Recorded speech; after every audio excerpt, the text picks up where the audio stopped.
калуу сөзүмдү айта турган болсом, кандай болгон күндө дагы мындай нерсеге жеткенден кийин бул өтө оор маселе. Эгер маселе көтөрүлүп калды, партиянын катарынан чыгарылды деп калды, бул өзү өтө оор жаза. Жок, аны далилдеген күндө деле, бул легитимсиз болду деген күндө деле ошончо аз болсо да, кворум болбосо дагы, маселен 31 кишинин кворум болбогасын 14 кишиси деле ушуга мындай ишине нааразы болгон, бул Иса Шейшенкуловичтун чоң сабак. Демек, Иса Шейшенкуловичтун дагы кандайдыр бир деңгээлде бул иштерде күнөөсү бар экени байкалат.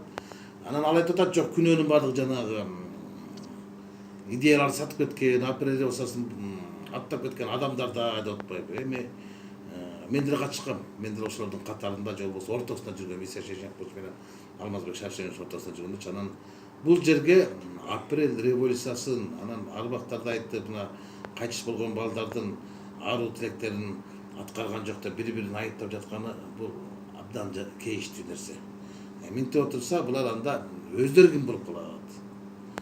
Сүйлөгөндө мындай этият сүйлөш керек дагы, жеке мамилелерин жекече мындай негизде жөнгө салыш керек да, бирок бул жерге апрель революциясын аралаштырган туура эмес.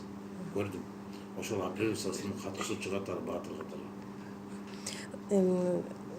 Апрель дейм, кечирип койгонсуз, жанагы Иса Өмүркулов партиядан гана чыгарылбады. А бирок депутат катары кала берет да, себеби дегенде парламент 2020 жылга чейин дагы иштейт да. Туура.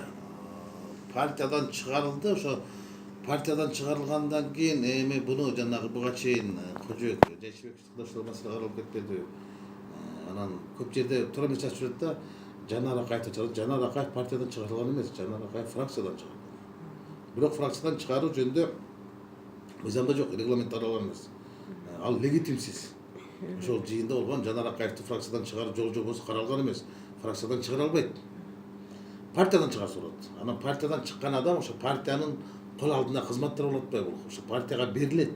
Партиянын фракциясына берилет. Маселен, комитеттин төрагасы дагы фракциянын жетекчилиги.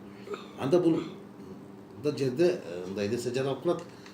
Моралдык жагынан караганда анын акысы жок. Депутат болуп калганга? Жок, төрага болуп калганга. Бирок депутат болуп, ал депутат бул берилген.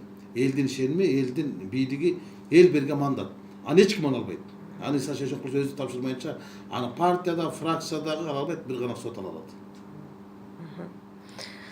Жете түшүнүп берсеңиз.